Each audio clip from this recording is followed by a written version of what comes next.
We're back. I'm with Rick Bucher and Bucky Brooks. I'm Joy Taylor, filling in for Marcellus Wiley and Emmanuel Acho on Speak for Yourself today. We heard from Bruce Arians on Antonio Brown. He spoke earlier today. So, Rick, what is your reaction to what's going on with Antonio Brown? Well, some of this is what we just went through, a microcosm of what we just went through in terms of communication and the ability to connect and communicate. And that's where I am now. I was not surprised by the initial reaction by Antonio Brown. I was not surprised by the fact that he disclosed the conversations that he had with Bruce Arians or Alex Guerrero. But what was in those conversations has now led me to question the part that Bruce Arians and the Tampa Bay Buccaneers played in all of this, and not to lay everything at the feet of Antonio Brown. Yes, he reacted badly. There's no excuse for the way that he reacted.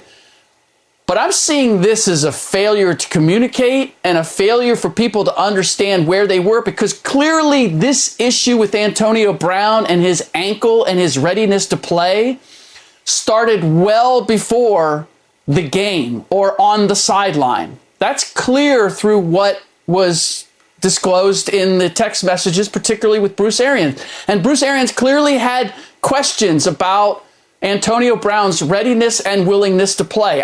I look at the one text where he capitalizes, "We are not resting for the playoffs," which raises the thought that Antonio Brown was thinking, you know what, I might need to take this game off. And Arians' indication, I'm not ready for you to do that, or the medical staff. There's a lot of questions that are raised here. But these questions are not just about Antonio Brown at this point. There's a group here. In any decision, I mean, clearly he had an ankle injury. Going back and looking at the tape, clearly he was playing with an ankle injury. The kind of routes that he ran, how he reacted when he caught the ball. There was something very real going on physically with Antonio Brown. So while I'm not excusing the behavior, there is more to this story than we initially thought. And there's more to this story than the mental health of Antonio Brown. That's the one thing for me that goes out the window. This wasn't some psychotic break. This was, as we've seen before, Antonio Brown reacting to a disagreement with an authority figure. We saw him do the same thing with Mike Mayock. We'd seen him do it in Pittsburgh. And now we're seeing him do it with the Tampa Bay Buccaneers. We saw some of it in New England. So this is not a surprise as far as how Antonio Brown reacted. But in terms of what caused the reaction, I go from not surprised to now curious and wanting to know more. And all that Bruce Arians said still doesn't explain everything, because this clearly started before they were on the sidelines. Oh, there's so much here. There's so much here. Let's start by saying there are no victims in this situation. This is some steaming hot NFL tea, and that's all there is to it. There are no victims here. There are three main characters in this story. Antonio Brown, who has zero credibility, which we'll go over in just a moment. Bruce Arians, who had credibility but then lost it when he kept Antonio Brown after Antonio Brown was suspended for a fake vaccination card. And Tom Brady, who took a risk in bringing in Antonio Brown last year, had him in his home. They won a Super Bowl, yes, but now have gone through another season with him. And how has it ended? The same way it always ends with Antonio Brown, which is why I am 0% surprised, and I have no sympathy for any of the main characters in this story. This was wildly predictable from Antonio Brown. Wildly predictable. There's a lot of defenders out there, so maybe let's go over the list again of Antonio Brown incidents, shall we? Let's start with back in December of 2018. When he was deactivated for the Steelers. Remember when he used to play for the Steelers? Right? The Steelers Week 17 game after reportedly throwing a ball at a teammate in practice. Let's fast forward to the Raiders. The Raiders, you remember when he had the frostbitten feet from cryotherapy? Remember all of this. And then he was released from the Raiders and posted this on Instagram. Do you remember that? There was the issue with the helmets. Then we can go to 2019, September, when he was accused of sexual assault, when he was released by the Patriots, when he was charged with felony burglary for the moving truck incident. Then he was suspended 8 games for the NFL's personal conduct policy. Then he was signed with the Buccaneers. Then he won a Super Bowl, and then he was suspended for 3 games for COVID protocols by turning in a fake vaccination card. I'm not going to read all of the incidents. There was obviously much more, plenty of things that I skipped over, some of which are listed here. So what exactly about this situation is supposed, from Antonio Brown's side of the story, is supposed to make me just stop in my tracks? Wait a minute. Maybe there was a reason why it was reasonable as a professional to strip half of your clothes off during the middle of a game, throw your belongings into the stands, and skip across the field while a football game is being played. Hold on. I'm getting too baked around. Hold on. We're all professionals here. We all get told things by our bosses we don't like. What we don't have is the ability to behave this way when something is said to us. There are ways he could have handled this where I would have said, wait a minute, what did the Buccaneers do? Did they try to force him to play? One of those ways would have been to sit on the bench, not do this, and then afterwards give us an explanation for why he didn't go back in the game. And I don't know, maybe contact a representative from the NFLPA, because you can't force players to play whenever they're injured. There are ways to handle things that would give someone like Antonio Brown, who has no credibility, some space and pause for credibility. Bruce Arians, in this case, every right for us to question what's going on with Bruce Arians, despite Bruce Arians' otherwise great reputation, because he went back on his word saying that there were going to be no more incidents with Antonio Brown, and yet he brought him back after he was suspended, which is fine. You're trying to win games, but don't act surprised when things blow up in your face the same way that they have everywhere that Antonio Brown has gone. And Tom Brady, no good deed goes unpunished. This was a move that he pushed for, which he's perfectly within his right as Tom Brady to do. But there is a gamble here, and the gamble paid off for a Super Bowl, but it did not this year. And now the Bucs are in the middle of a controversy going into the postseason. It is drama everywhere. There's stories on this side. There's stories on that side. There's a lawyer who, by the way, came out and couldn't tell us more strongly that Antonio Brown did not turn in a fake vaccination card. And I'm supposed to take him seriously in this situation. It's complete chaos, but this is everything that everyone signed up for from the beginning with this. Yeah, look, I mean, this is part of AB's history, it's part of the story, and it's part of the risk-reward that teams undertake when you take on a player that's talented but has baggage. And so the Tampa Bay Buccaneers rolled the dice last year on Antonio Brown, probably at Tom Brady's behest, to give them another dynamic playmaker. Now, it paid off for them because they won the Super Bowl. And ultimately, that's the goal of every organization. Now, they attempted to run it back, and anytime you run it back with troubled players, the odds increase that the real person is going to show up, which is Antonio Brown and the behavior that we saw. That said, both parties are responsible for the situation playing out the way that it played out. AB wanted his incentives. He wanted to play so he could get the money that was tied to the catches, receptions, and touchdowns that were in the contract. Bruce Arians suddenly needed AB to play because Chris Godwin isn't available and Mike Evans was ailing with a hamstring. And so you had the Buccaneers kind of going back on what the values of their culture are to allow Antonio Brown to be a part of the team. And the reaction that you saw from Bruce Arians is a coach that realized that he made a deal with the devil. He made a deal to take on somebody who doesn't really fit the profile of the players that he wants on his team. He did that, and he watched it blow up in his face. So some of the blow up that we saw on the sideline was the realization of that. And so here we are a week before the postseason. The Tampa Bay Buccaneers lose someone who could have been a valuable contributor, but I actually think it's better for them to deal with it now and go into the postseason because it probably galvanizes the unit and gives them an opportunity to be at their best in the postseason, even though it's a very ugly incident. Well, they also released Antonio Brown today, so he is no longer a Buck, but he does have a long track record of negativity. So, Rick, is his NFL career over? Never say never. I mean, you would have thought that after Pittsburgh, then New England. You've gone through two storied franchises with two very good coaches, and yet he gets another opportunity. He gets it with the Raiders. And then we have all the incidents with the Raiders, and yet he gets one more shot with the Tampa Bay Buccaneers. I will say that if he thought that everything that he did in the last 24, 48 hours was his path to getting another chance, that he's wrong. He's only made it more difficult on himself, because if I'm any team out there, I'm thinking whatever conversations I have with Antonio Brown, if they go a little bit sideways, I can almost count on the fact that he's going to publicize them, and he's going to publicize them in a way that is going to benefit him. He's not going to give the whole story, because we don't know the conversation when Bruce Arians says, "Call me." Did AB call him?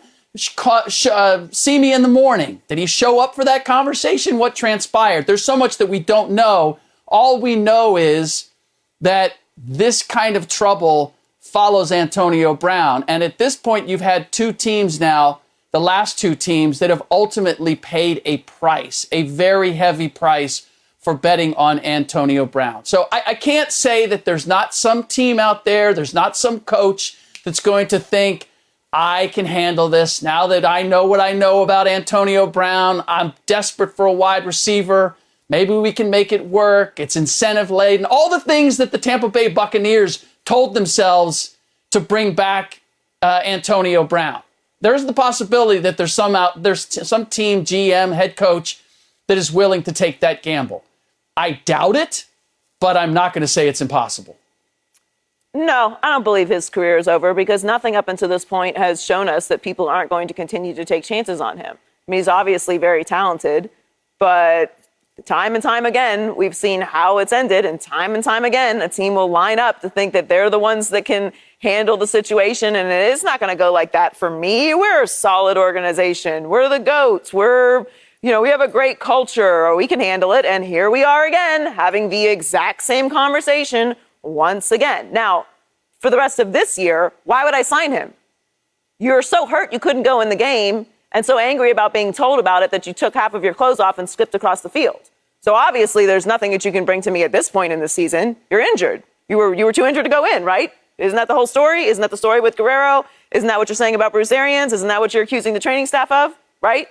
Am I missing something? Because I read everything, and from what it seems like, you're trying to tell us you were being forced, you were given a toxic shot to go in there and play. So I have no need for a player that is that injured at this point in the season. So I don't believe that someone would sign him now. Not to mention the fact that you hung out the Super Bowl winning coach, hung him out to dry, and Tom Brady, who everyone in the league knows put his name and reputation on the line to bring you in. So it would be a little disrespectful, if not to Bruce Arians, to Tom Brady for someone to sign him. But he's injured. That's the whole point. That's why we're having this conversation about him right now. It's because he is so injured.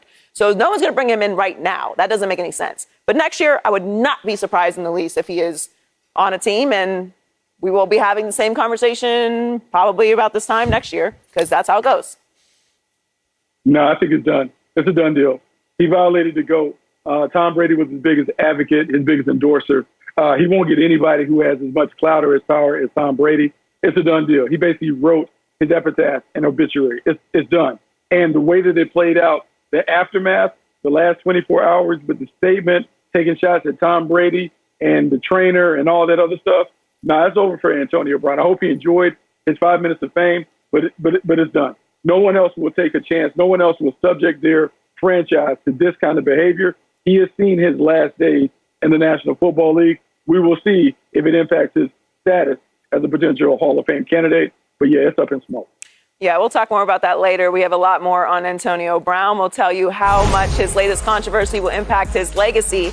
But first, our resident quarterback, Mark Sanchez, is in the building. He'll help us answer what's the best move for Aaron Rodgers' future. Next.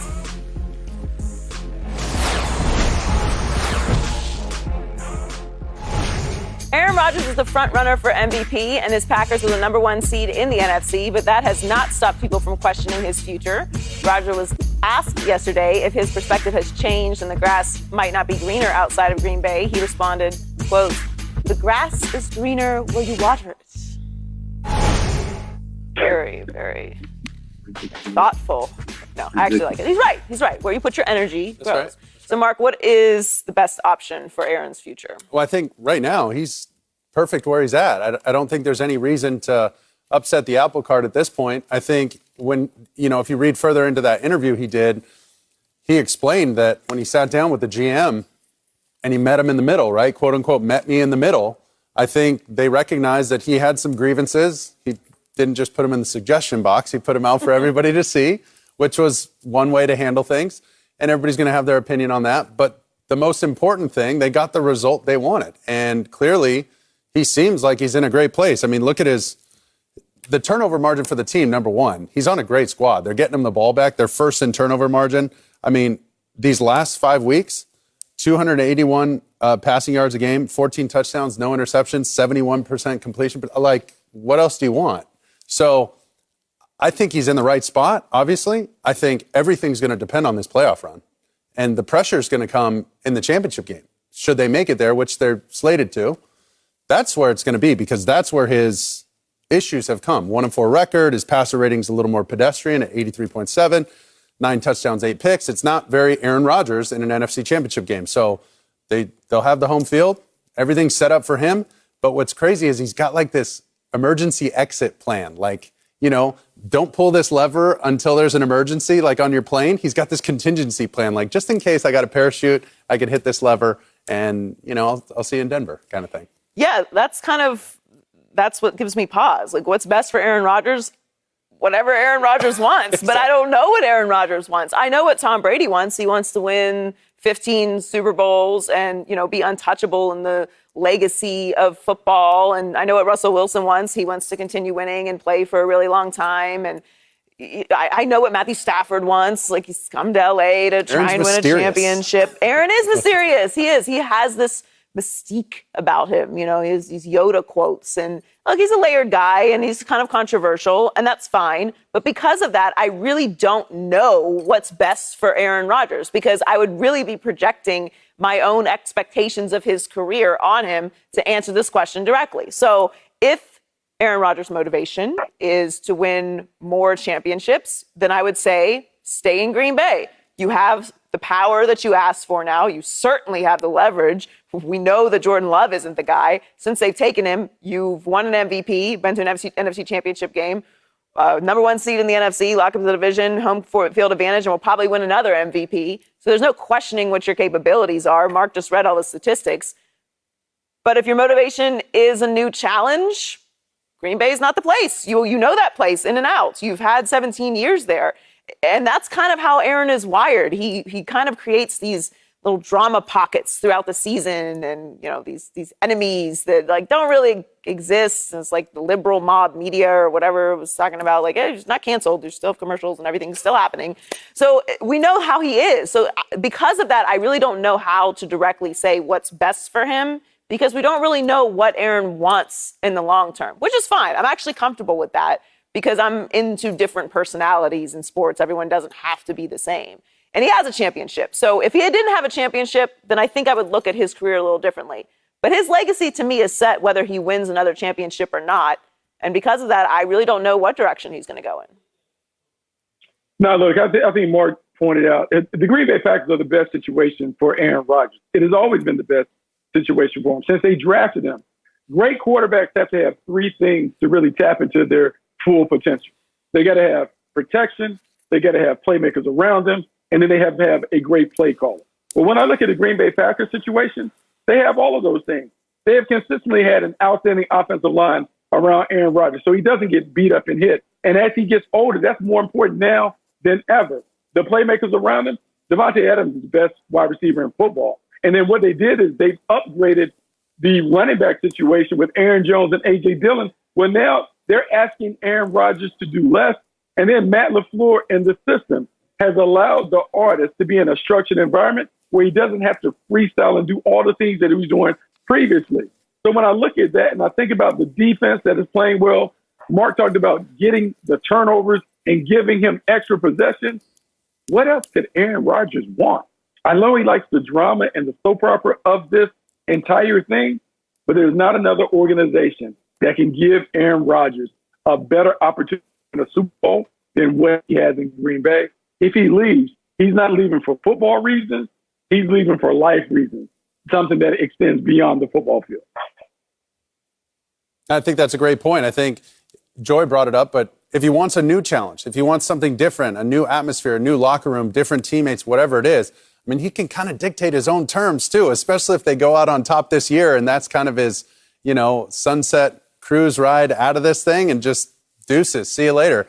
I mean, bring Devontae Adams with you. Go to Denver. Go rejuvenate that place like Peyton Manning did. And maybe that's this is a complete guess, but maybe that's what he feels like you have to do. Tom Brady went to another team. Peyton Manning went to another team. Before it was kind of, Brett Favre even had done it. And at that time it was crazy. You can't leave the Green Bay Packers and that's your legacy.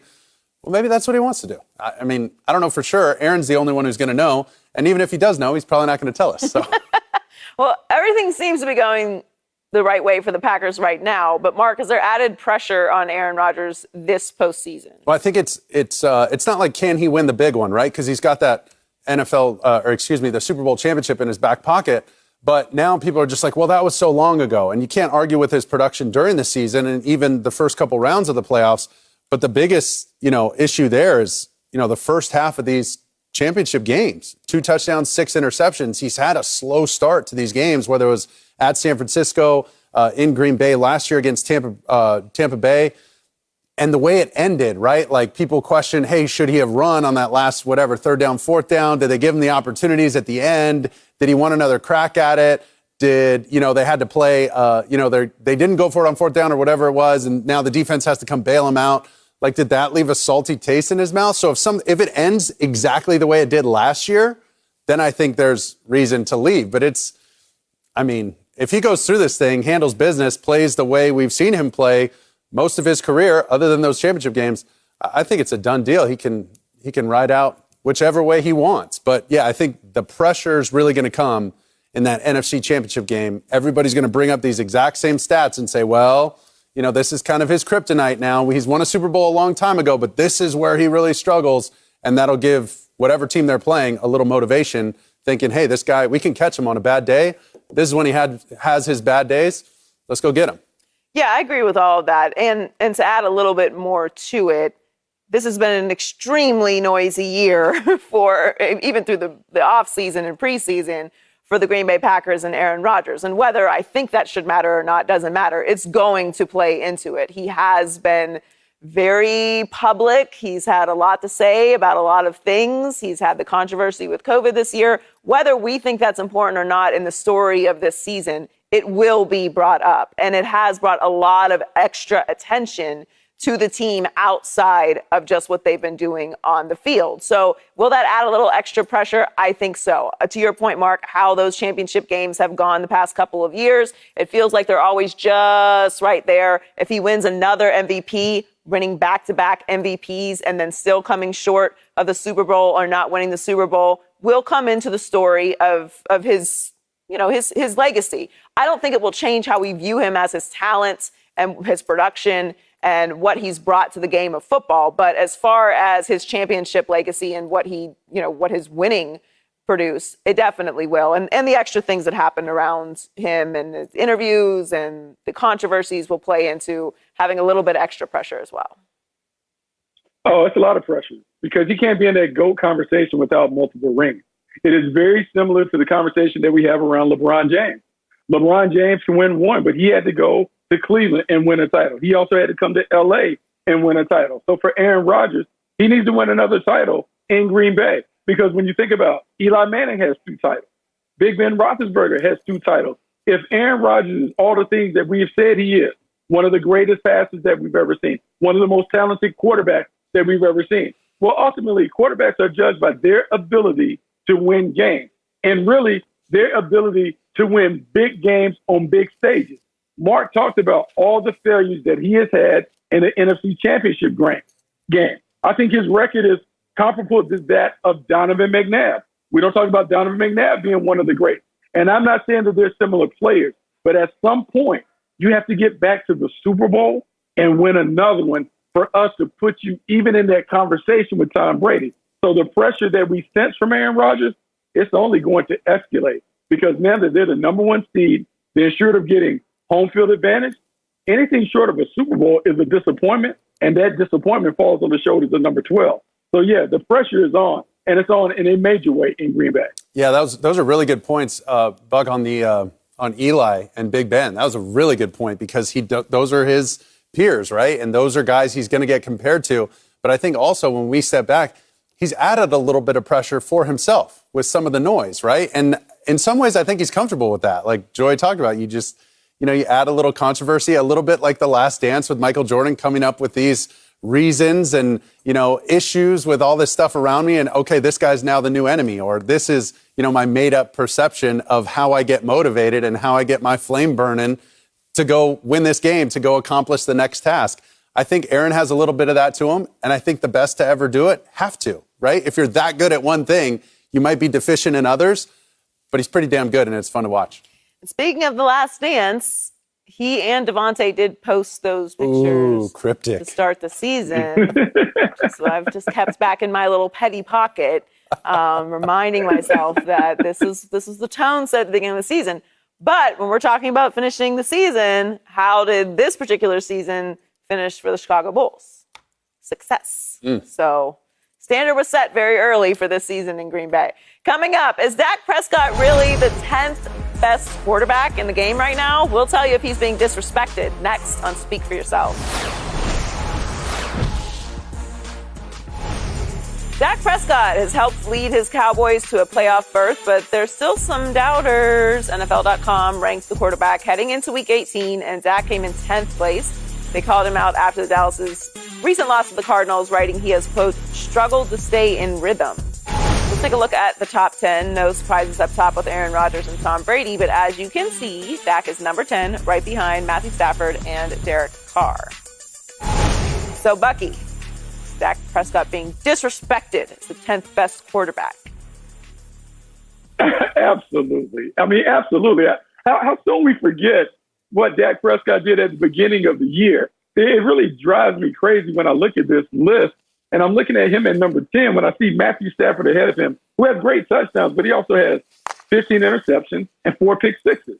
You can't win the game when you're turning the ball over to the other team. Derek Carr, we will see this weekend if Derek Carr can win a big game, because in his history, that's not really what Derek Carr does. And so if I'm Dak Prescott and I look at this list, I am fired up that I'm not near the top of the list. But career highs, completion percentage, touchdown passes, passer rating is the second best in his history. So despite the perception and even the little slump that the Cowboys were in, he's still playing great football. This list is disrespectful, though. There's no way he's a fringe top 10 player. Let him know, Buck. Let him know.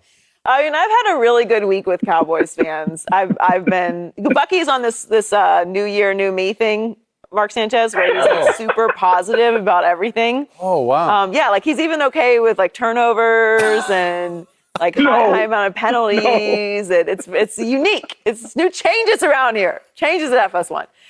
So I am going to take the other side, but only slightly. I don't think it's disrespectful that he's at number 10. That was a rough loss for the Cowboys against the Cardinals. I don't think we learned a whole lot about them. I don't think it's anything to overreact to. But if you look at the guys that are in front of him, who would you put him in front of right now?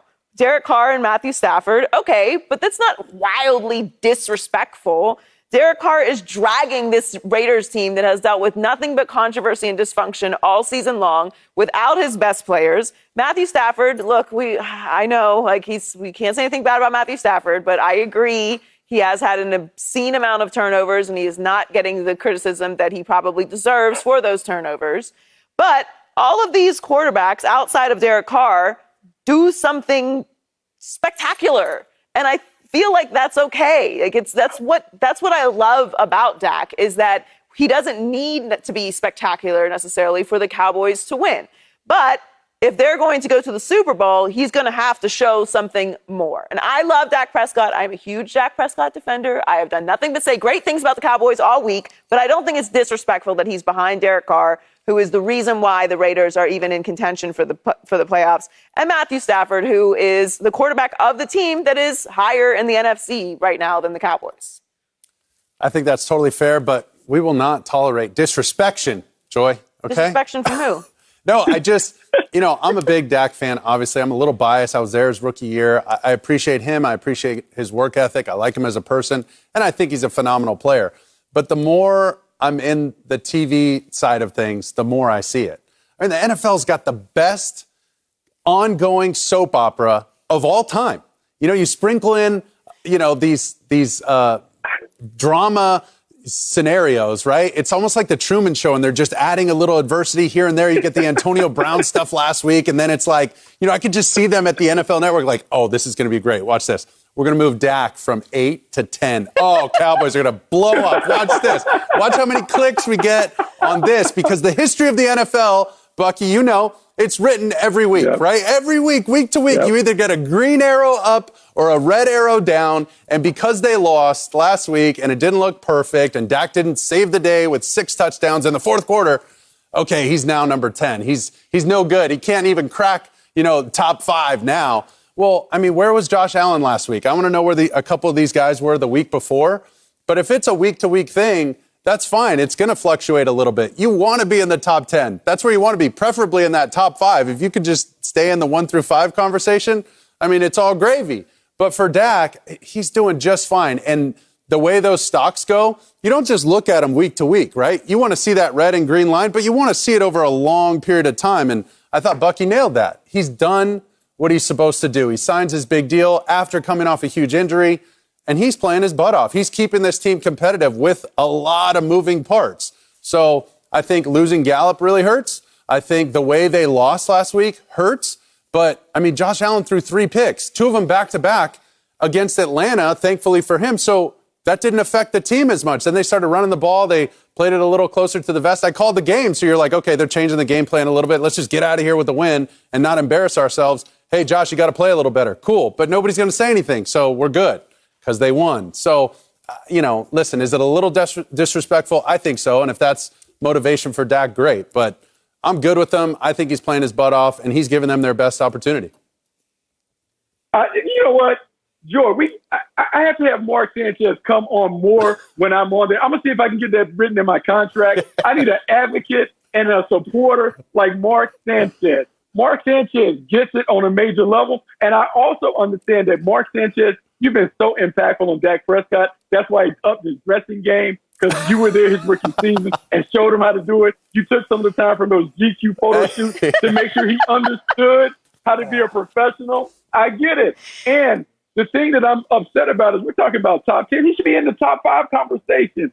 Despite the recency bias when we have Joe Burrow throwing for 1,000 yards in 2 weeks and Justin Herbert being the superstar, Dak Prescott should be in that conversation. We got Kyler Murray up there. The Cardinals have been bad. We got to make sure that Dak Prescott is always entrenched and cemented as a top 5 quarterback, because everybody on this panel knows he's a top 5 guy. Give him his flowers. Let's go. Guys, well, first of all, So you got a chance to flip now. Go ahead. no. Because listen, I'm high on the Cowboys. I like the Cowboys. I picked them to win the division at the beginning of the year. I think that they have done an amazing job transforming that defense. Dak Prescott is perfect for this organization. I thought he should have been paid. Jerry Jones agreed, gave him the bag. I love Dak Prescott. I love his intangibles. I've been a Dak supporter since day one. But I don't think it's disrespectful. This current particular list is wildly disrespectful. Again, if it's motivation for him, great. But Dak, first of all, you just described him as being just fine. Anytime anyone says fine, I'm like, No. Is it though? Fine? I'm fine. We all know what that means. Fine. He's fine. No, Dak is better than fine, and top 10 in the league is better than fine. It's not disrespectful. It's exactly where he should be. And look, if you're coming off of the loss that they suffered to the Cardinals last week, and admittedly, Dak was not great in that game. We can admit that, right? He did have a major fumble. He wasn't his best. He wasn't his best, right? Then Kyler Murray should be ahead of him in this list. I don't know. Is this list week to week? Are we evaluating how everyone is playing? I'm assuming so, because if we were picking quarterbacks, like wouldn't Lamar Jackson be in this conversation? There'd probably be a couple other quarterbacks around the league that we might tussle with, especially 8 through 10. But I don't think this is disrespectful, and I'm getting a little uncomfortable with how serious it is that he is a top 10 quarterback in the league. I think that's a great situation to be in. No, it's a great situation. It's just, you see, like even Josh Allen, I talked about his game last week. He dropped 2 spots. Joe Burrow is skyrocketing up the charts because he's... Should he not be? No, I'm not saying he shouldn't, but this is, a week-to-week thing. There's clearly an algorithm, and there is a recency bias, like Bucky mentioned, that, however you did, what have you done for me lately? This is the ultimate meritocracy, which is fine. But, week to week, let's be careful now. Let's not dock these guys too much or shoot them up the chart too high. Let's just... Joe Burrow has the third best odds. Keep it fair. Joe Burrow has the third best odds to win MVP. It's actually in order. Aaron Rodgers, Tom Brady, Joe Burrow. I saw a game where he threw 3 back-to-back picks. Three passes in a row against the Bears. I called the game. So it's like, after that game, it's like, he's the 27th best quarterback now. He sucks. I feel like this list is very fair. Dak, you've had a great season. Can't wait to see you in the don't try and apologize now. It's not disrespectful. Staying with the NFL, don't miss your chance to win $100,000 of Terry Bradshaw's money on the Fox Bet Super 6 app. Super 6 players have won over $6 million in cash prizes, and there are winners every week. Scan the QR code, download the app, and enter your picks in the NFL season finale contest for your chance to win Terry's money. It's free to play. Coming up, oh boy. Stop me if you've heard this before. Trouble in Cleveland with Baker Mayfield. There's a lot of friction going on, but we'll tell you if Baker Mayfield is taking too much of the blame next. Baker Mayfield has been frustrated with head coach Kevin Stefanski for much of the season. According to a report, the Browns are out of the playoff hunt, and a lot of fingers pointing Baker Mayfield's way. His teammate Case Keenum came to his defense yesterday saying, quote, his entire season he was battling a lot of things. He's one of the toughest guys I know and is a fighter. Well, Baker fired back on the report earlier today with this tweet, clickbait. You and many other Cleveland local media continue to be drama-stirring reporters with no sources or facts. Don't put words in my mouth so you can put food on your table. I'm not your puppet. So, Mark, is Baker taking too much blame for the Browns' disappointing season? Listen, when you sign up to play this position, you sign up for it all. Too much praise, too much criticism. That's the way it goes. When you win, you're the hero. When you lose, you're a complete loser, and you got to get kicked out of town. That's the way it goes. And it's unfortunate, but that's what you sign up for. Now, some of these issues and stats that I'm going to read you, this is a little alarming to me, and this is why he's getting a ton of this blame. But I said this last year that he's a 25 to 30 attempt a game guy, pass attempt a game guy. After that, there's like a little bit of speed wobbles. Like it gets a little funky after that. And so here's the stat to prove it.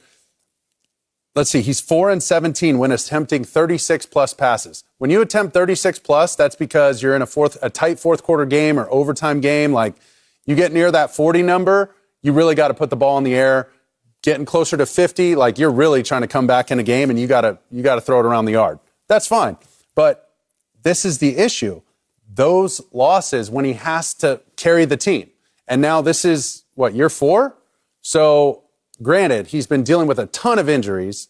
He's probably keeping some of those close to the vest and not telling everybody about everything, but we know the shoulder, we know, I think it was an ankle or knee or something during the season. That's hurting him. But no one has more interceptions than Baker since 2018 when he entered the league. That's not good for me either. So yes, he's going to shoulder that blame, but he's also got the 4th best rushing attack. So that's a little problem for me too, because you got a team that can control the clock, play keep away. If you got ballers on your offense, we'll just eat up the clock and time of possession. We'll rush it down your throat. We'll bully you around. They got Bill Callahan, one of the best O-line coaches and running game coordinators in the game. These are issues for me. So yes, is he taking maybe too much of the blame? Of course, that's the nature of the position. But 2, when you look up some of those stats this year, things are trending in the wrong direction. We were talking about green arrow up, red arrow down. That's a major red arrow down, and that's over a significant amount of time, an entire body of work in one season. Baker is ranked 30th in the Pro Football Focus quarterback ranks. He is behind Tua. They're not in the postseason. Andy Dalton, who's not a starter, Trevor Siemian, and Justin Fields. They were Super Bowl contenders at the beginning of the year. So, yeah, he's getting the appropriate amount of blame. He is the starting quarterback. He's the franchise guy. So if you're playing as terrible as you just mentioned, Mark, then you deserve the blame for how this season has gone. Kevin Stefanski was coach of the year last year. You have playmakers all over the field. You have a run game. You have an offensive line. What more could you ask for? Honestly, if you want the media to not talk about you, you probably should have less commercials. I don't understand what it is with Baker Mayfield. I'm honestly, the situation in Cleveland has trickled from bad to worse every day that it's gone on. And this situation today with the tweet and him coming at Mary Kay Cabot, who is a very well-respected reporter in Cleveland, and not just calling out her, but the rest of the Cleveland media as well. This is all signs pointing to you're not a franchise quarterback. We know you get all the blame and all the credit, unless you're Matthew Stafford, and then you get all the credit. But you're the franchise quarterback. This falls on you. We all know everyone's playing through injuries. Aaron Rodgers is about to win back-to-back MVPs. He has a broken foot. Everyone knows you're playing through injuries. If the injury that you're playing through is preventing you from playing at the level in which you are winning games, you are too injured to be on the field. I think Nick Wright said it best this week on The Herd. Baker bet on himself, and that's why he's out there this year playing through all the injuries that he is playing through. If he had taken the contract, then perhaps he wouldn't be pushing himself through all these injuries and hindering the success of the Cleveland Browns. But to go a step further and to call a reporter a liar, to say that she's making up clickbait to put food on her table, Listen, let me tell you something. You call me a liar, you better hope I'm lying. You better hope I'm lying. You better hope I'm lying. And if I'm a reporter, you better hope that I'm not sitting on something back at home that I chose not to put out to protect this particular season, because that's how all of this works. And Baker can't help but make enemies. This one thing to say, listen, I have a lot of respect for Kevin Stefanski. I don't have any issue with the front office. I have no interest in being traded. I'm all in on the Browns. Can't wait to get healthy and have another season. Okay, that's an appropriate response to that. I'm trying to put food. I'm doing what to put food on my table? I know it couldn't be me. I know it couldn't be me. People are better than me. That's what I'm learning in 2022. There are a lot better people out there than me, because it could not be me. But all that being said, Baker did not play well this season. It's very obvious what he's capable of when he's healthy, but he chose to be out there. No one was forcing him to play hurt. He made this choice, said he was able to be out there, and because of his injuries, maybe he didn't play the best that he could, but that hurt the team. So he was too injured to be out there. And now you're in a situation where there's controversy again about his future, and that has to fall on Baker Mayfield. There's incident after incident after issue after issue. At one point or another, it can't all be everybody else. Oh, look, Joy, you're right. And so I'm going to stay true to my resolution. I'm going to continue to be positive about this. I felt like y'all have beaten up Baker Mayfield so much that I'm going to give Baker Mayfield a pass on that, because he is definitely largely responsible for the Browns' woes this season. Mark talked about the turnovers. We talked about the inconsistent play. Injured or not, when you step between the lines, you're judged on your performance, and the performance has not been up to snuff. But let's put a little bit of this on Kevin Stefanski, because as the coach, the guy who was the coach of the year last year, his job is to make sure that he puts the team in the best position to win games. We have seen the Cleveland Browns formula and recipe for winning games. It's about running the football with Nick Chubb and Kareem Hunt. It's about leaning on that offensive line, playing great defense, and then sprinkling a little Baker Mayfield into the mix. Play action passes, bootlegs, naked, doing it that way, playing a ball control game that really puts the quarterback as a complementary piece as opposed to the main item. The issue that I've had with them this year, there have been times where the running game is going, and yet here we go, Baker Mayfield throwing the ball all over the yard.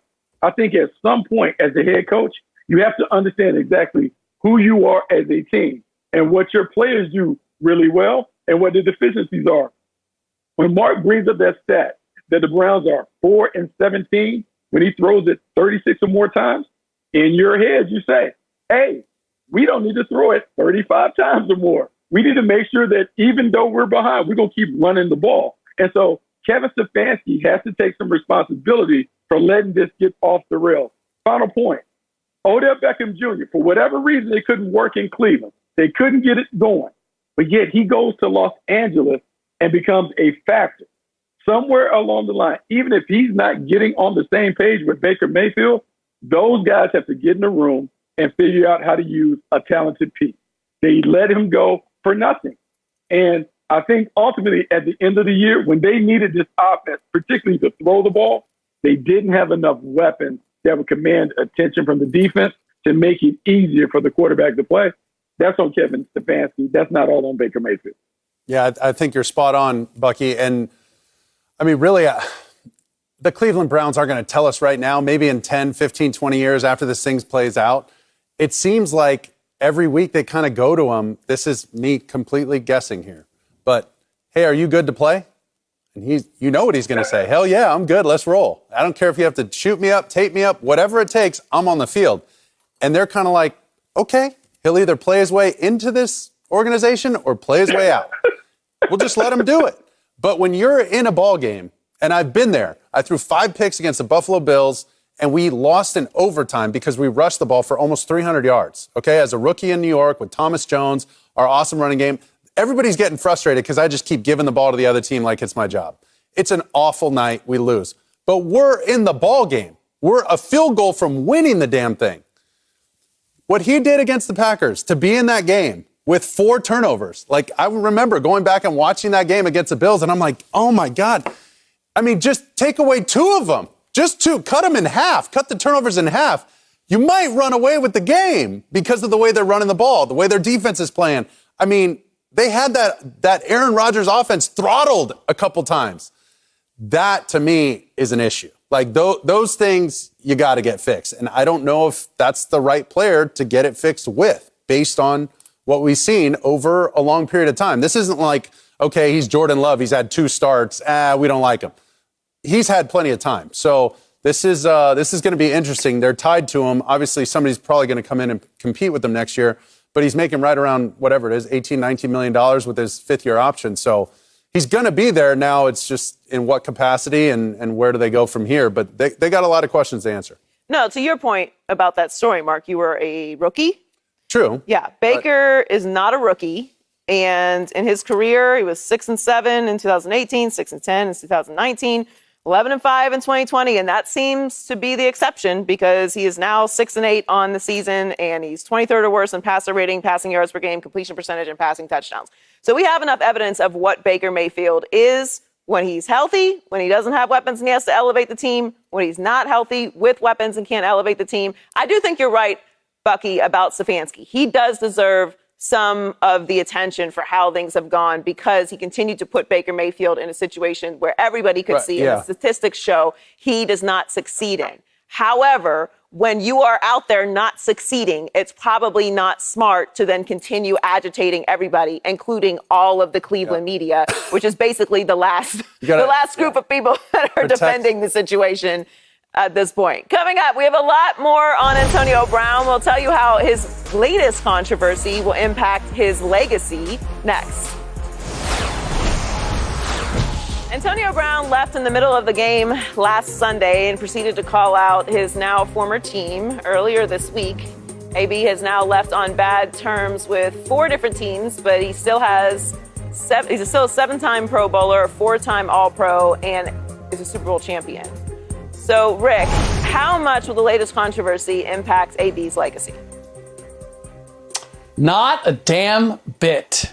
He will go down as a supremely talented, massively immature NFL wide receiver. I mean, ultimately, his legacy is already cemented in terms of what he is and what he has done. So, we look at it right now and we're in the heat of the controversy. And if the voting for, say, Hall of Fame was tomorrow or today, yeah, there's probably some people who would have some reservations. But that's not what's going to happen. It's going to be years from now when he is eligible. And all of this is going to recede. And I dare say there's maybe even more that is going to come out. So we've seen any number of incidents where guys have been controversial. They've had things happen. They've been in the spotlight. They've done things.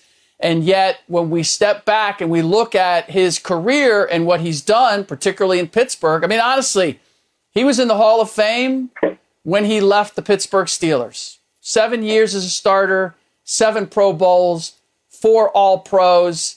Looking at Pro Football Reference and their grading for Hall of Fame probability, he is above average in getting in. And you can look at any number of NFL wide receivers with similar accomplishments, and they're all in. Might there be a price to pay in terms of when he goes in? Does he have to wait a little bit, like a Terrell Owens? Yes, possibly. But in terms of how we look at Antonio Brown, I don't know that this latest incident does anything other than confirm what we thought about Antonio Brown. And that was Hall of Fame wide receiver who's very high maintenance and comes with trouble, and when he leaves, doesn't leave quietly.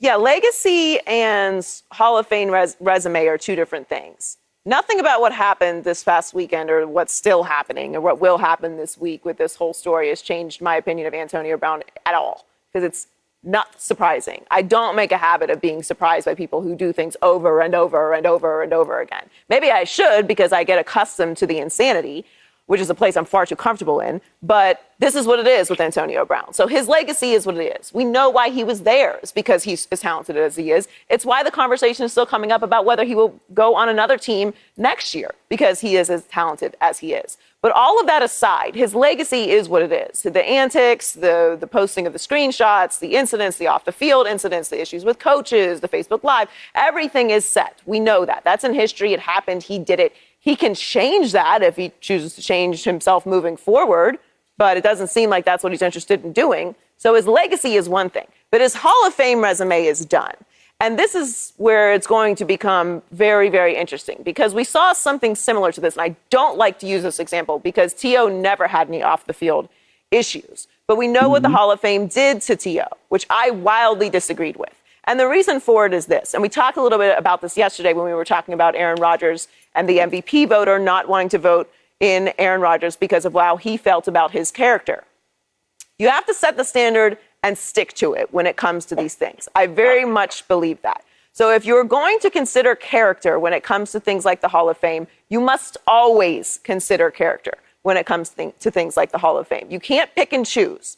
It either is about the resume and your accomplishments on the field, or it is about that and more. Now, we all know humans are the ones who vote for the Hall of Fame and make these decisions, and humans have biases and are influenced and have stories and experiences, and it's very difficult to separate those things sometimes. And we all like to think of ourselves as good people who hold other people to moral standards, but that's not what the Hall of Fame is about. And the bottom line is, despite everything that Antonio Brown has done and everything that he's been involved in and everything that he stands for and all of the incidents, he is a Hall of Fame wide receiver when you look at the numbers. The standard has been set. So when his Hall of Fame time comes, whenever that may be, this is going to be a conversation. And I don't believe he will get in on the first ballot. And I also don't really believe that that truly matters when you get into the Hall of Fame and the big picture of it. You're a Hall of Famer or you're not. None of us refer to when people got into the Hall of Fame unless it became an issue like it did with T.O. But at the end of the day, T.O. is a Hall of Famer, and we all knew that. And we knew the reasons why he was being, quote unquote, held out or punished to get into the Hall of Fame. That's probably what's going to happen with Antonio Brown. But there is no question about whether he's a Hall of Famer or not. I agree with you, Rick. When he left the Steelers, he was a Hall of Famer. You just look at the numbers. So Calvin Johnson, Hall of Famer, right? Antonio Brown has more receptions, more receiving yards, the same amount of receiving touchdowns, 7 Pro Bowls to Calvin's 6, and he's a 4-time All-Pro. So his numbers across the board in those measurables are all better than Calvin Johnson's, who we all agree is a Hall of Famer. So this is going to become a conversation. I can read more of this. There's plenty more statistics to show it. But it's going to become a conversation, and it shouldn't. Because at the end of the day, it either is about more than just what you do on the field, or it's not. And that's going to be an issue. Look, it's going to be a major issue. But this is his legacy. All of those things that you guys have talked about, how he's produced in between the lines, how he was the most dominant receiver for about a 5-year period in Pittsburgh. All of those things are a part of it. But this other behavior is also his legacy. From the Facebook Live posting in the locker room with the Steelers, to acting out on practice field, to all of the weird stuff that we saw take place in Oakland and now in Tampa. That's who AB is. And we're going to continue to have these conversations about a guy who, look, he's well deserving of being a gold jacket guy based on how he performed, but it's going to be hard for people to leave these memories, these impressions that he gave us on his own voluntarily. He gave us this shirtless walk-off in the Meadowlands. He gave us that at MetLife Stadium. And so this is who he is. This is who he will be remembered as. And it's one of those things that's unfortunate because his behavior taints a career and a player that was one of the best players that we've ever seen on the perimeter. And it's just unfortunate that he has decided to allow other factors to cloud what should be a celebration of a guy who's had a Hall of Fame career. Bucky, it's not going to be that hard. It's not going to be that hard to put what we just saw in context. Right now, it's shocking. 5 years from now, it's going to be part of the entire Antonio Brown saga, and the numbers are going to jump forward, and the incidents are going to step back. Because I've seen it. Dennis Rodman, people forget. Dennis Rodman at one point when he was with the Detroit Pistons, took his shoes off and was reading a magazine at the end of the bench. He did the same thing in San Antonio, took his shoes off and walked off, like as if he was retiring right there on the spot. So I've seen guys disrobe who were otherwise great players who did a lot of the same look at me behavior that I think Antonio Brown has. And ultimately, the concern was, and I believe this would probably be the concern with Antonio Brown when it comes to the Hall of Fame. The great concern with Dennis Rodman was not whether he deserves to be in the Hall of Fame or not, but what is he going to do at his induction ceremony? Is he going to show up butt naked just wearing a boa? What is he going to say from the podium? I would dare think that the Hall of Fame committee for Canton is thinking the same thing with Antonio Brown. Like, oh boy, what's that acceptance speech going to look like? Can we get that vetted? Do we really want to put him up there as an example of what the Hall of Fame is all about? That, I believe, is part of the concern, but it's part of the concern right now. And I would hope, I don't know, but much like Dennis Rodman and any number of guys, you know, once they retire and they step away, they look back. Allen Iverson had the same thing about his behavior. Like, man, I was a knucklehead when I played. And they mature, or they take a more mature view of their behavior. And I would fully expect, I would hope, that we're going to see the same from Antonio Brown. And as a result, everybody's going to recognize what he was as a player, and they're going to put in context his behavior. Because if we're going to, look, I appreciate the fact that we're in an age now where everything is scrutinized. We didn't have shows like this 15, 20 years ago. We didn't have social media. We didn't have like all the buzz and the scrutiny and the video and all of that we have today. And to your point, Joy, like this is where I think things are different. You're saying like it should always, like we've always looked at it this way. We should continue to look at it that way. I don't know that we can, because we just have more evidence. We have more visual evidence of what people are doing. It's hard to unsee that. There are people in every Hall of Fame that if we were going on character, they do not deserve to be there. But because they're in there, do I exclude or do I allow any kind of behavior for someone to come in?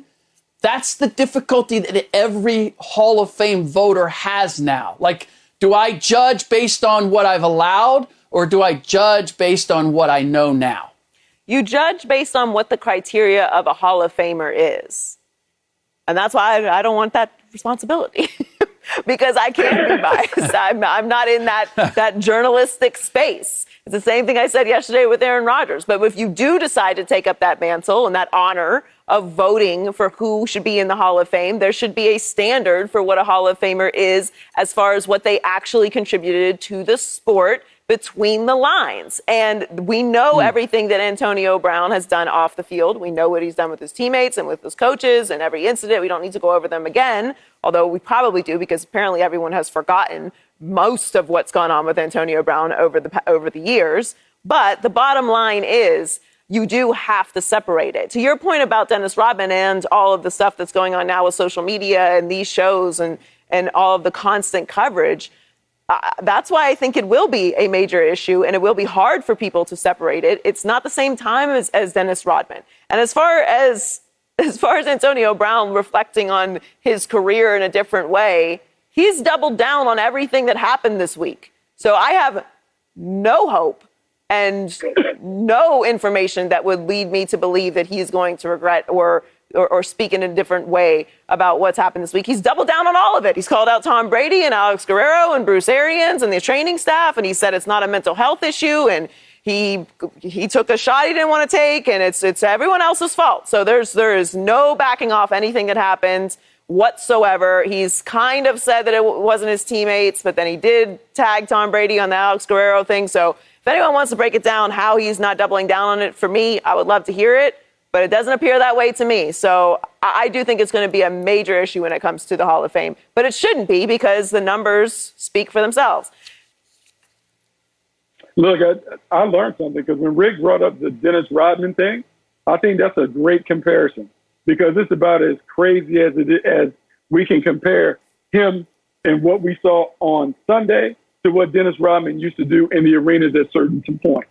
Now, to Rick's point about Dennis Rodman, I think Dennis had to wait a little bit before he was granted admission into the Basketball Hall of Fame, much like AB is going to have to wait. Because even though we can say, hey, we'll make this a numbers deal, if T.O. and Chris Carter and some of these other guys can kind of have to wait and bide their time before they're allowed into the Hall of Fame, AB is absolutely going to bide his time. Because if Herb Argros can do and take shots at Aaron Rodgers for the toe jam controversy and COVID and all this other stuff, you know that there's going to be a handful of writers that do the same thing when it comes to Antonio Brown. Because, like it or not, he did on the field, he violated some principles that we don't back on when it comes to team sports. You don't quit on your team. You don't leave games in the middle of the game while it's going on and do all of those things.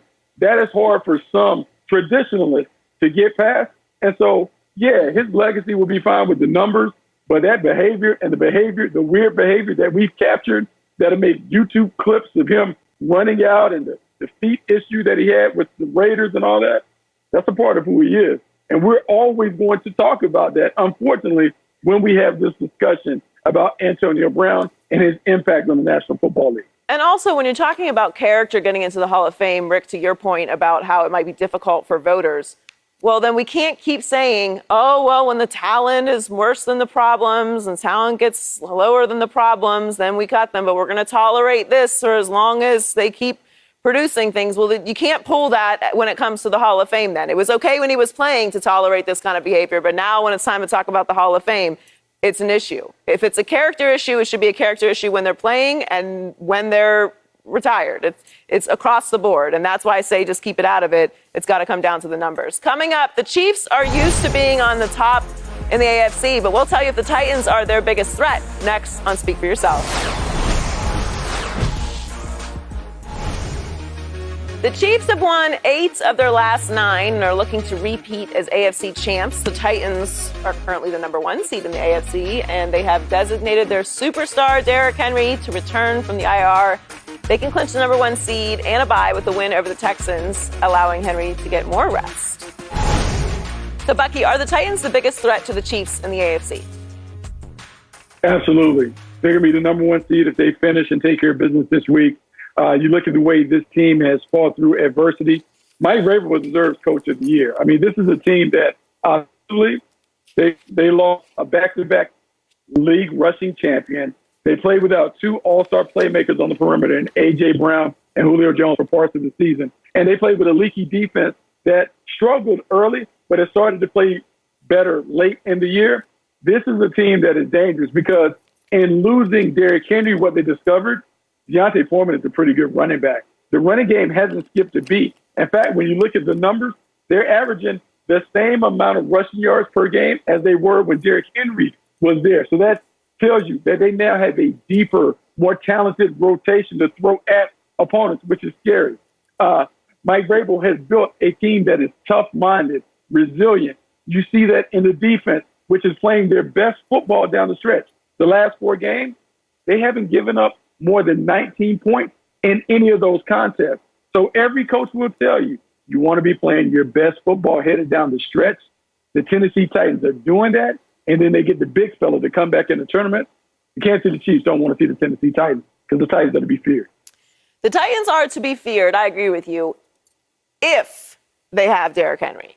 If they don't have Derrick Henry, I am not worried if I'm the Chiefs. And the reason for that is Ryan Tannehill, who has done a good job with the Titans. And the Titans are a very resilient team. I certainly thought that they were done when they lost Derrick Henry, and they have been able to overcome the loss of him. They have taken a little bit of a setback when you look at the numbers with Derrick Henry 6-2 without 5-3, passing yards per game 28.4 with him, 20.5 without him, rushing yards per game 147, without him 137, and big plays per game. And this is where the Ryan Tannehill thing comes into play. 6.4 with Derrick Henry, without 4.5. Ryan Tannehill has 17 passing touchdowns and 18 giveaways this season. 3 interceptions in the red zone. He averages just 133 passing yards per game in 4 career playoff games. So what does all this mean? This means Derrick Henry is the knockout punch. And if you're going to beat the Chiefs in the postseason, you need one of those in your bag. And I love Derrick Henry. He's my favorite player in the league. He's unbelievable to watch, unbelievable talents. But that's what you need when you're going to beat a team like the Kansas City Chiefs, with all of the talent that they have on the offensive side of the ball, with the defense that's playing much better this season at this point. So if I'm going to take the Titans against the Chiefs, Derrick Henry is going to need to be on the field. They have been unbelievably resilient. Locking up the number 1 seed if they win this weekend, which I believe that they will. Incredible story. I definitely thought they were going to take a step back this year, and they haven't. Mike Vrabel probably deserves Coach of the Year. But if you're going to make noise in the playoffs and you're going to take down those AFC champs and the Chiefs, last year's AFC champs and the Chiefs, you're going to need the king on the field with you. So I'm actually going to answer the question. Are they the biggest threat to the Kansas City Chiefs? No, they are not the biggest threat to the Kansas City Chiefs. They are one of the threats to the Kansas City Chiefs, and the New England Patriots and the Buffalo Bills are 2 other that are as equally threatening, if not more so, because of the formula that you guys discussed in general, kind of working around the edges on what it is, which is we need to minimize the effect of Patrick Mahomes on the game. That's ultimately what we have to do. It's what the Bengals ultimately did. Can we answer? The Kansas City Chiefs defense at this point is going to give you an opportunity to score and get it and stay in the game. The question is, can you keep Patrick Mahomes from overcoming that and still winning? Now, with the Titans, they do have a formula with Derrick Henry. Run the ball, keep Mahomes off the field, don't turn the ball over. The defense is improving. But if I look at the Buffalo Bills or the New England Patriots, they have far better passing defenses than the Titans have demonstrated that they have. Yes, Bucky, they're playing better. And yes, I am looking at their overall performance for the year. But I'm not, again, I need to be consistent. We talked about the Bills or the Patriots and who's the bigger threat. I said it was the Patriots. Why did I say that? Because of their defense and because Bill Belichick knows how to control the clock and is going to manage his offense so it's not going to they're not going to shoot themselves in the foot, whether it's Mac Jones or anything else. So I look at the ball control and the way the Patriots have played. I look where their defense is overall scoring, number 1 in the league, 4th in passing defense. The Bills are number 1 in passing defense.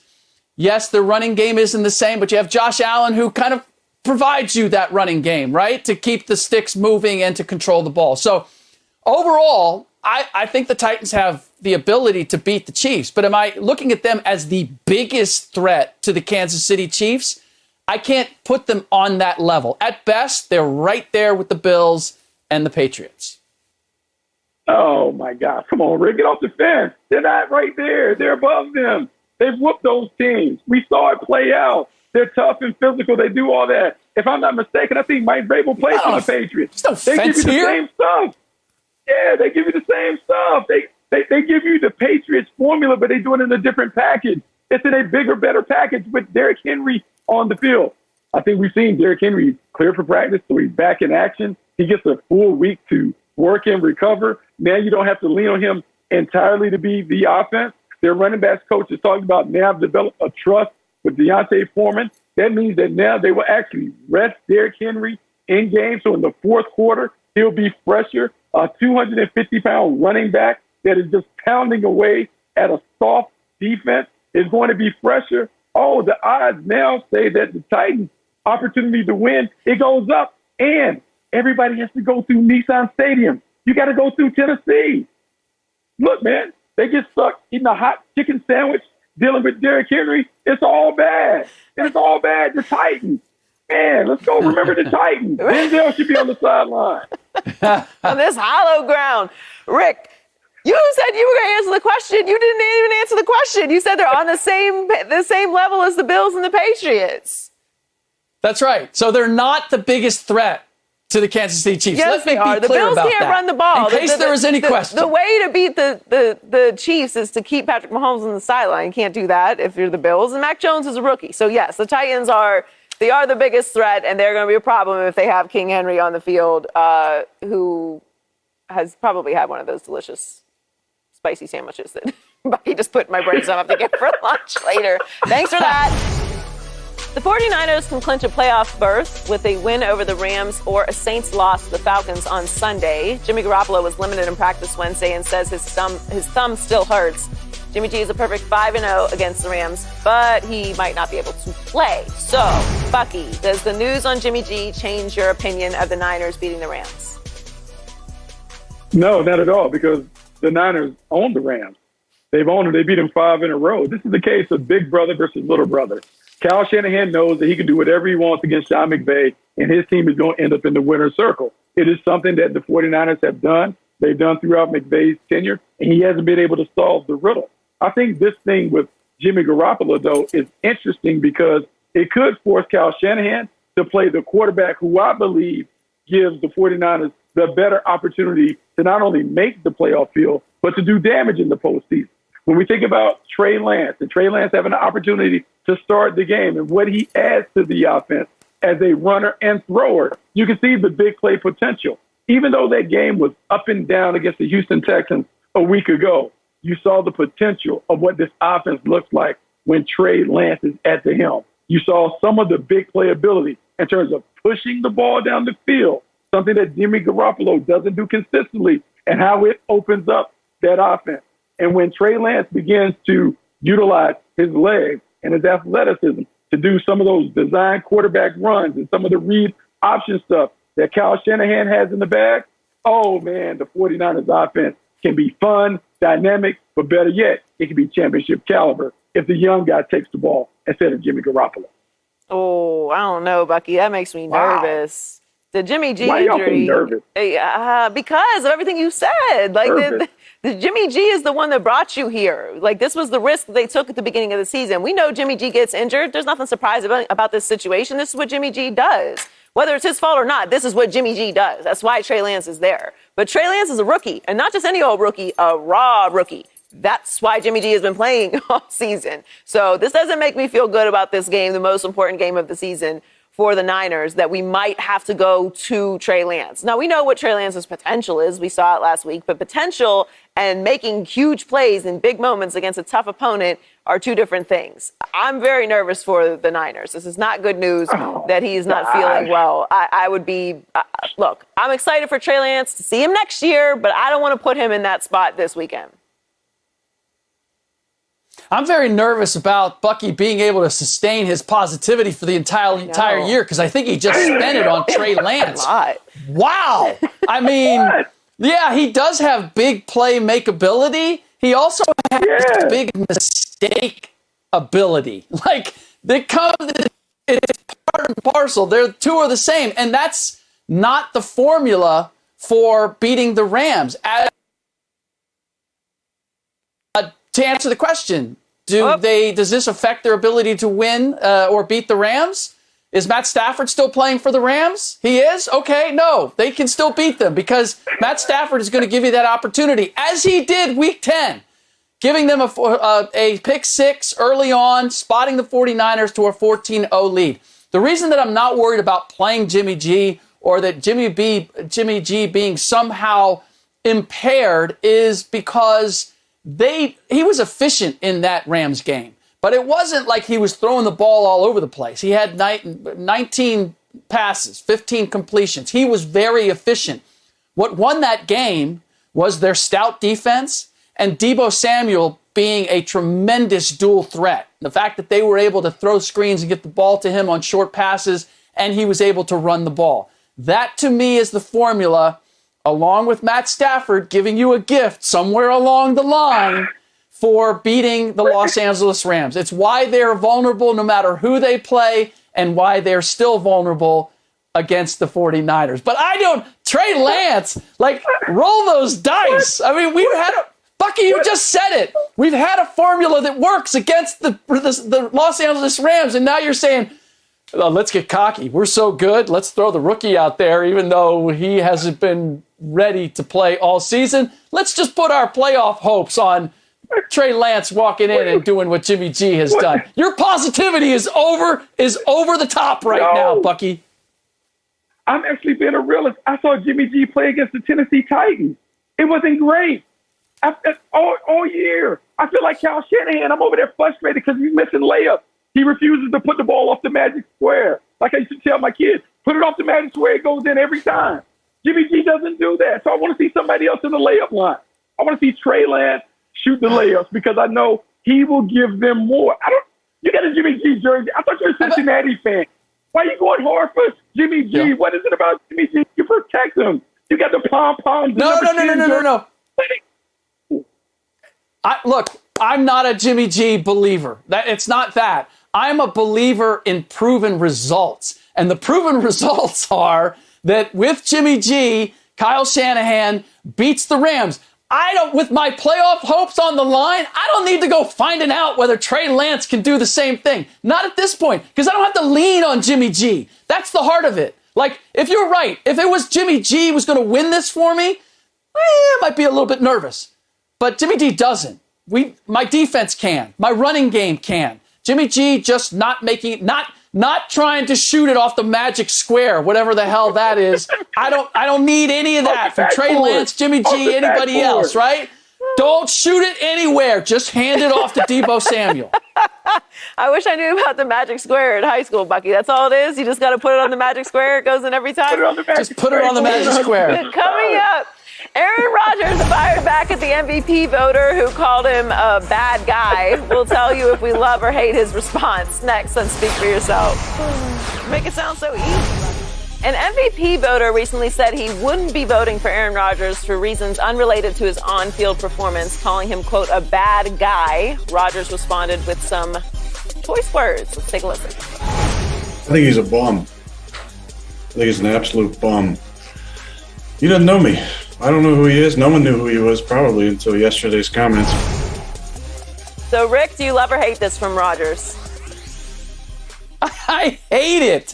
Oh, my goodness. Somebody calls you a jerk. This response is not to act like a condescending jerk and kind of confirm the accusation.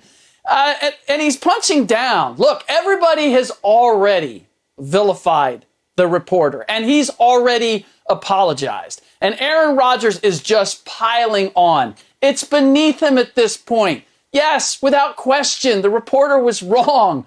Aaron, we don't need you calling him a bum and we don't know who he is.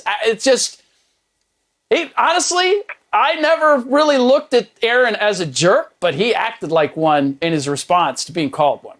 I don't know, Rick. Don't start nothing, won't be nothing. Maybe this is my toxic trait, but I do not go high. I just mind my own business. But if you come for me, I will deliver everything that you have asked for, and I do not care. I have no feelings. Try me. So maybe I can relate. I don't think it was the nicest thing for Aaron to say, but Aaron wasn't calling him a bum before this happens when he called him a bad guy. Say hello to the bad guy. I don't like this at all. Look, Aaron Rodgers should not be digging low and dealing with these kind of shots and taking shots back, because what he confirmed is he is a jerk. Why make a comment and say that the dude is a bum? You said he doesn't know you, then why even give him that airspace, that brain space? No, Aaron Rodgers, ignore it and move on. It's nothing different than being jeered when you walk into the opposing team's stadium. Ignore this stuff. Be above that. Not classy at all, Aaron. I'm not classy then. I'm not above it. The great philosopher Charles Barkley once said, "Only a hit dog hollers." Oh, I thought you were going to say the great philosopher Charles Barkley said, "I'm not a role model." That's where I was going to go. I wrote it down. I am not a role model. I am not a role model. He started it. He's the one that accused him of not being a bad guy. What did you think he was going to say? I'm not going to send him flowers. That's it for us. Thank you, guys. Thank you, Bucky. We had an interesting show today. We'll be back tomorrow on Speak for Yourself. Thank you, Mark Sanchez and Rick Bucher. See you guys tomorrow.